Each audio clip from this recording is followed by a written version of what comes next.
I don't know what I need to say, and maybe that's why I need to say it. But good Lord, where are the outlaws? Where are the rebels?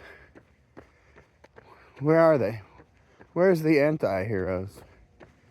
Like everything is so freaking acceptable and tolerant, and it's just dumb. It's dumb.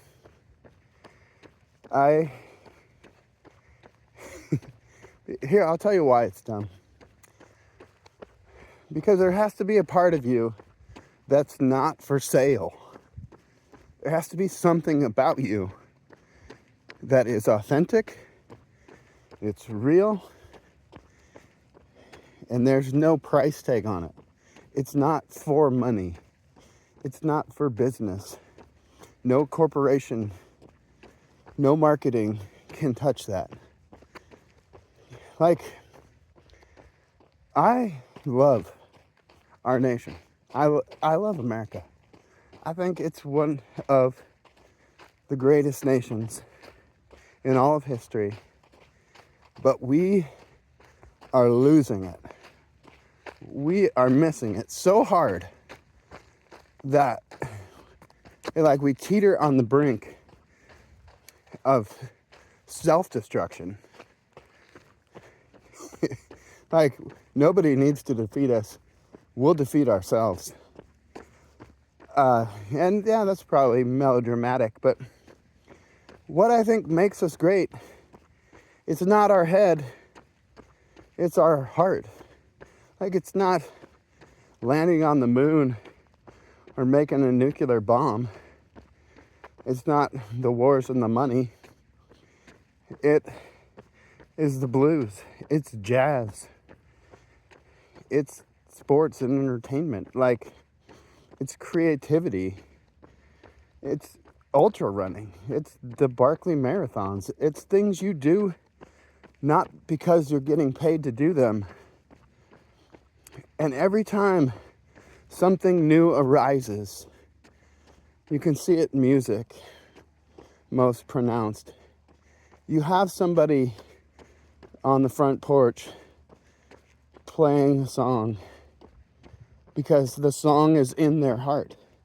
And it has a value and an authenticity that cannot be duplicated, whether it's the blues or rap or bluegrass. These people, roots music is done for the love of music. It's like all these various paths to authenticity. That's just in one area, music. They're a true expression of real feelings and life lived. They're not done for money or for business or for fame or for politics.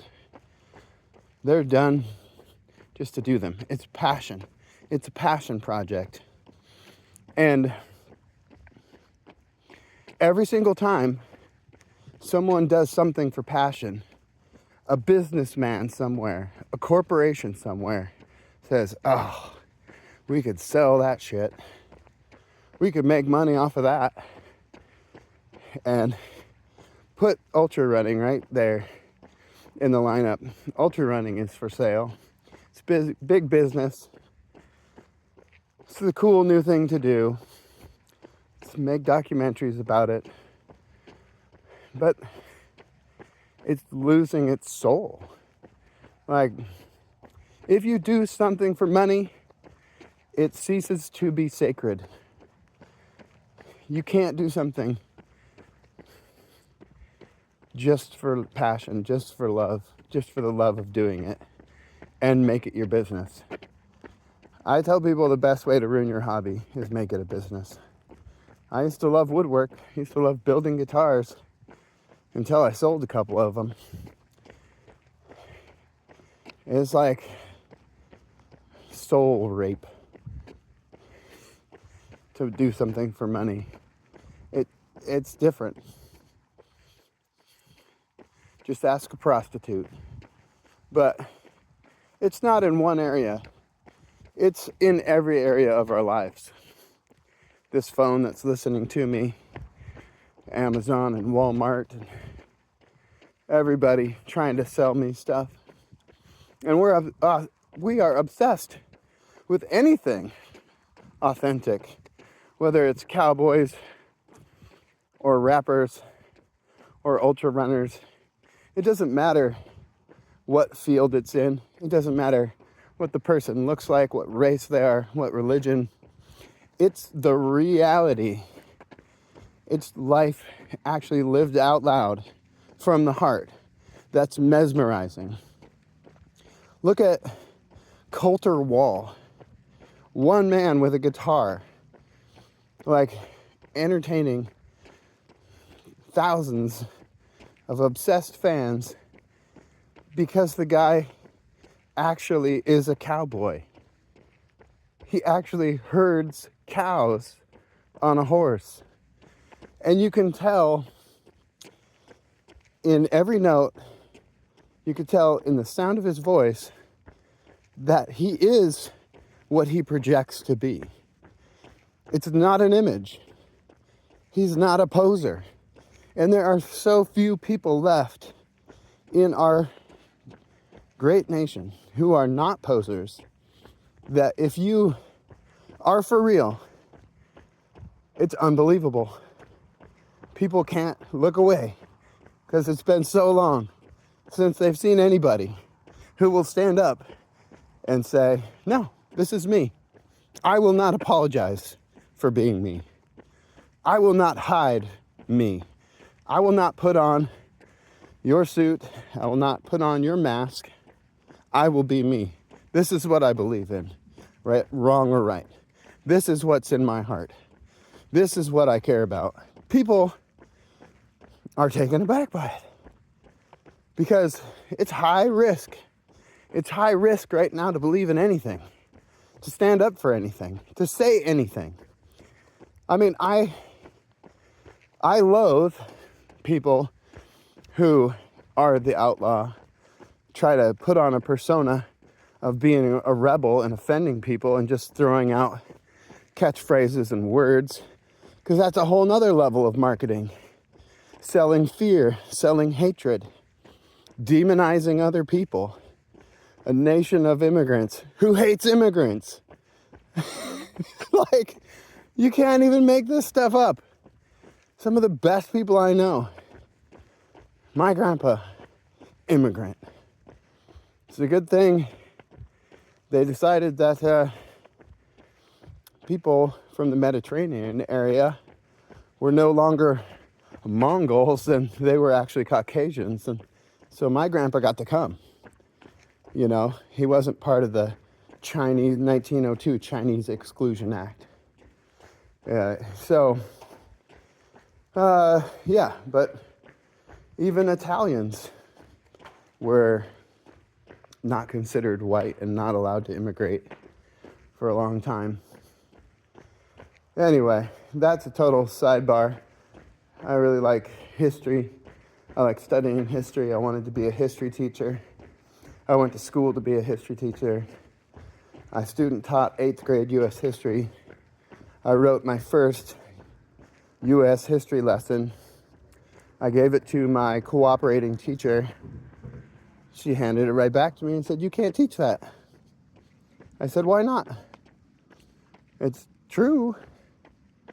And she said, "Well, you can't tell that to a bunch of 8th grade white kids in Montana." I said, "Why not?" She said, "White guilt." White guilt. That's why you can't teach the truth. White guilt. I wrote the lesson because there was a poster of a map of North America hanging in the cooperating teacher's classroom that listed all the Native American tribes in America pre-Columbian, before Columbus. And it had all the tribes names on the East Coast. And he said to me, "I didn't think there was any Indians over there. Like, I thought when the Pilgrims got there, it was just open." That's just one little thing that we as a nation, we would rather lie than be real, just to be acceptable, just to avoid our own shortcomings, avoid our own guilt. In the Montana State Constitution, or in the curriculum for the state of Montana, it actually says, this is what they showed me, why I couldn't teach the truth, which they agreed with as the truth. It says that nothing can be taught in Montana public schools that does not promote patriotism. So lying apparently promotes patriotism. But that's blind patriotism, which is not patriotism at all. If you can't accept your own shadow, your own dark side, your own history, if you can't embrace the part of you that is the outlaw, that is the rebel, that does stand up and say no, that rebels against the system, then you are lost. Like I am, because I don't know where I'm going. Better look at the map. This way. Yeah. You have to have somebody who says no.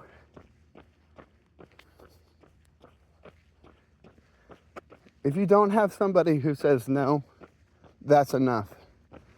That's enough pretending. That's enough lying. That's enough trying to fit in. Then evil wins. It does. And you'll have to study the history yourself. But bad people take over. The worst people grab the most power quite often, and they do real bad things because they are trying to fill that hole that we're trying to fill with all the money and all the things and all the fame and all the business and all the power, and we're grabbing and we're dividing people and we're pushing fear and we're pushing division to try to get votes, to try to get notoriety. We're dropping these controversial hot topics, making these statements as a show, thinking that you can play with fire and not get burned. And you cannot. You cannot sell your soul. It's like it comes due. If you're willing to sell every part of yourself to be seen, to be known, to win, to get the votes, to make the money, then when you have whatever that is, you have the position, you have the title, you have the fortune, you have the fame, you have nothing left. You don't have heart. You're not real. So you just keep looking for more. When in reality, you could have still been sitting on that porch with nothing, playing that guitar, writing the blues. You could have been out there in the desert, running for no other reason than to run. And you could have lived life. You could have sat on a horse and herded cattle for little to no pay and lived a real life from your heart. And it would be worth more than everything that our country is striving for right now. It would be worth more than all the corporations, all the marketing, all the business, because that's what they're coming for. They're coming for you. So there has to be part of you that's not for sale. There has to be a part of you, that outlaw, rebel part of you, that stands up and says no, draws the line. And yeah, I hope you find it. That is a lot of scattered thoughts for you. Amen.